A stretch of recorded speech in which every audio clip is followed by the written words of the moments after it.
Hello and welcome to the Cryptocurrency News channel. Well, it's finally happening. One of the two evil rules, not the stablecoin one, which would actually be more devastating, but another very tightening KYC thing.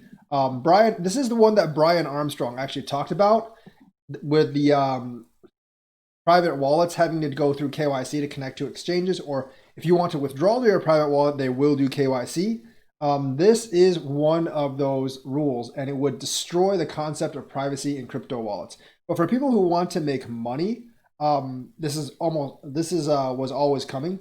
And for institutional investors, this actually might make them feel more comfortable because institutions have to KYC anyways.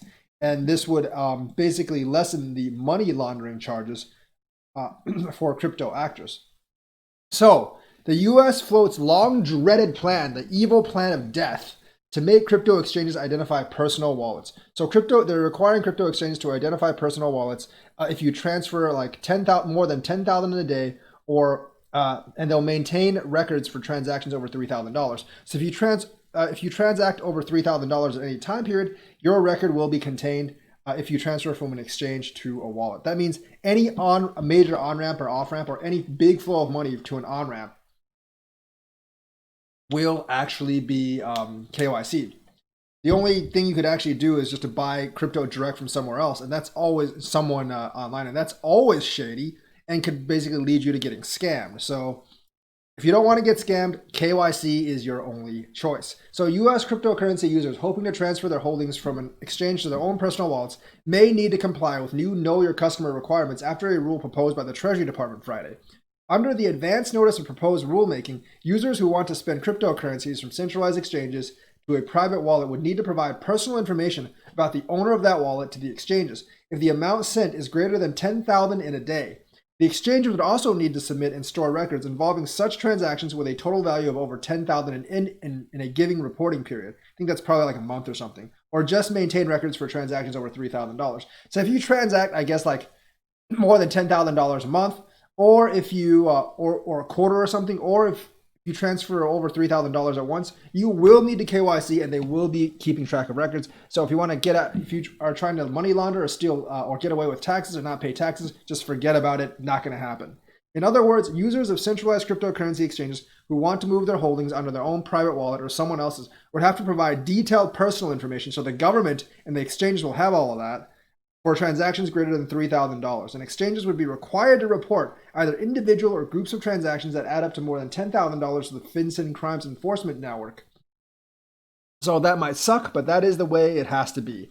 Along with another recent proposal, the move would increase the amount of work individuals and exchanges must put into transferring cryptocurrencies, as well as increase the amount of personal data exchanges that must hold on to or report to the Treasury Department. This would bring crypto closer in line with the traditional banking system, which could spur a lot of institutional investment, but kind of like destroys the idea of the idealistic crypto purpose in the beginning.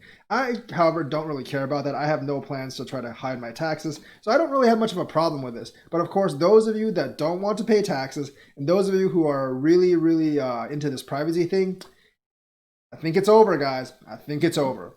At minimum, privacy would require jumping through more hoops. Probably not worth it in my case. In a press release, the Treasury said that the rule would close loopholes around virtual currency transaction reporting. The general public will have until January 4th, 2021 to provide comments and feedback. Although usually the comments and feedback don't really play a part into whether this is passed or not.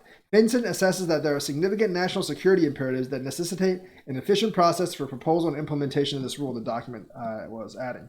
This honestly isn't that much of a surprise because FATF, the international agency, was going to push for this anyways, and now it looks like the US is going to get on board, and then you can say goodbye to anonymous transactions from or to exchanges. If you want to cash out, you're going to have to do it on a USD on-ramp probably, and you are going to be KYC'd. So if you're trying to cash out in the next bull run, you will actually have to report all your earnings, and you will have to pay taxes.